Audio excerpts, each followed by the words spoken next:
Well. Good afternoon, Monday afternoon. We're here live, working at Heights. We're doing some welding here, handrails, and we're at the stacker. Nandito po tayo sa stacker. Yan. Yan ang ating mga titirahin.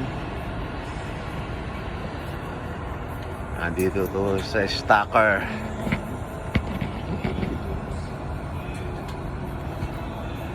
Yan ang ating mga titirahin. Handrails. So sit back and relax. Thank you for watching. Ito ang ating gear. Atlo. Safety first. Thanks.